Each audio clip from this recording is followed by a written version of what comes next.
Hello guys, so nag-decide kami na magpakabit or magkabit ng solar kasi nalula kami sa mga previous bills namin. Meron na almost 9,000 which is understandable kasi sobrang init and bukas talaga kami ng aircon magdamagan. But of course, since malaki siya sa normal consumption namin, nag-decide kami magkabit.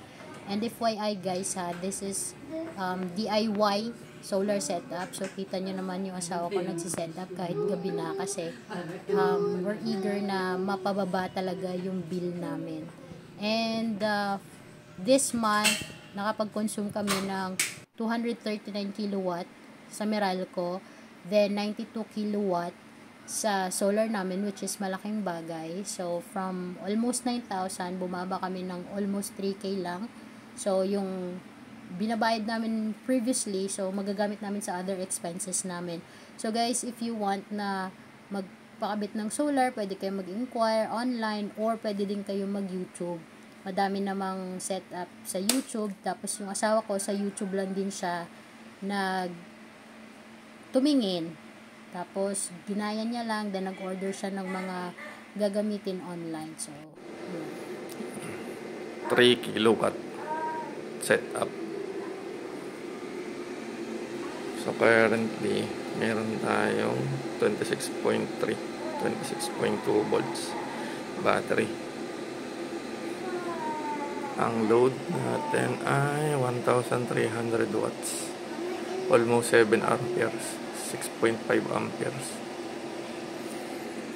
Nag-harvest tayo sa panel ng 44 ampere, 71 volts.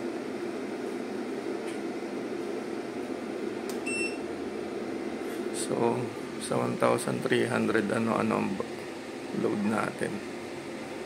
So meron tayo dyang isang malaking rep 24/7. Meron tayong emergency light, dalawa yan, nasa sala ang isa yun. Meron tayong isang pan, meron kang router,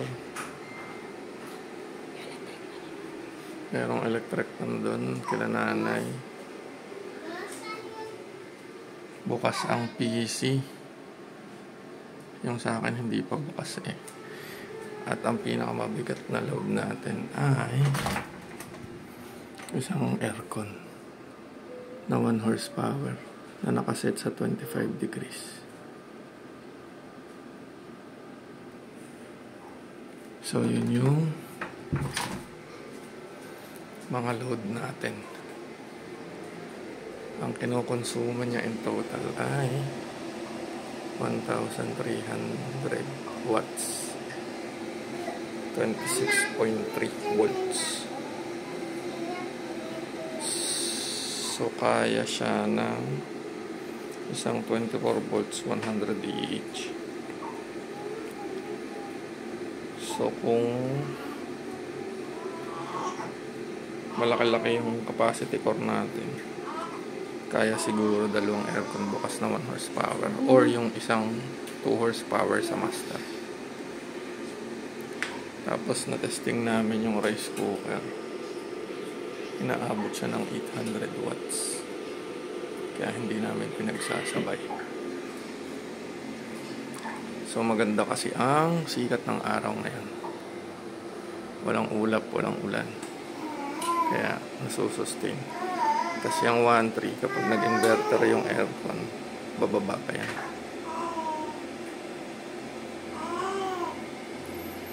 So ayan lang po. Thank you. So ito yung mga previous bills namin. So kita nyo naman, 'di ba? Almost 9K na siya.